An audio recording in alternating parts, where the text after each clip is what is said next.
There is so much bullshit. So much bullshit.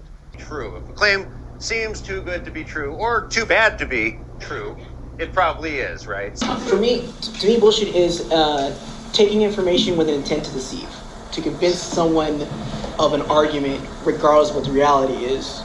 These three questions right here should serve you well going forward in this world of white noise and fake news.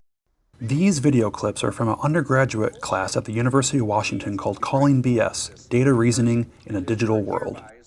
The special name and content made this course one of the most popular classes in 2017. He called me up at some point and said, hey, yeah, I'm going to teach this class called Big Data. And I said, well, that's too bad because I'll have to teach a class calling BS on Big Data. And so Jevin laughed and said, I'd teach that with you. I said, well, really? And he said, yeah, of course. I said, well, yeah. I said, you serious? Yeah. So some of the key topics that we focus in on are calling BS on data visualizations that can be misleading, on something we call selection bias. Not we, I mean, it's something that statisticians and many others have talked about for a long time. We talk about making sure we don't mix up correlation and causation. They felt that this class was not only about skills and ideas, but also about power. People know that the media that they consume is not very accurate. They don't know quite what to do about it. It's very rewarding to be empowered to be able to see through misinformation. And so that's what our class is really about. But my fantasy world would be to have the superpower of calling BS at any time, sort of thing. And we want to give that superpower to the students. And when I see that superpower is starting to infuse in them and their eyes light up and they have the example, or they even call BS on me, those are the moments I absolutely love. Shortly after the class started, it became a headline in many media outlets. Then, more schools across the US and around the world offered similar courses.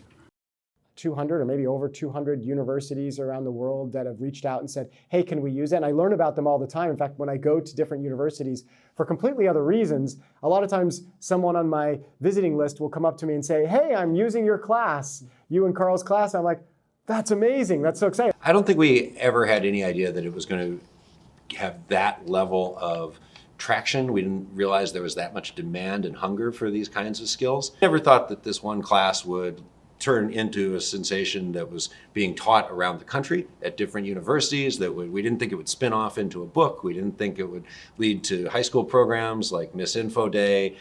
New technologies are now rapidly emerging, creating new challenges for everyone. Some ideas change with these shifts, but some don't. Misinformation is becoming more sophisticated, and the advent of generative AI, large language models, ChatGPT, is a whole new way of producing misinformation at massive scale. So while people are more media aware than they were 7 years ago, they're also facing more sophisticated threats. You might not even have taken any stats classes, and you can still call BS on a data graphic, for example, that's manipulated the x-axis or the y-axis. You can still, as an individual, ask where that data came from and say, well, is that fully representative of the population? There's all sorts of questions that anyone without any degree can ask. And that's the idea really behind the class and the book, is to say, you know what, regardless of your background, you're going to be able to ask the questions, not all the questions, but some of the questions, to be able to call BS on data, stats, and numbers, which can be intimidating.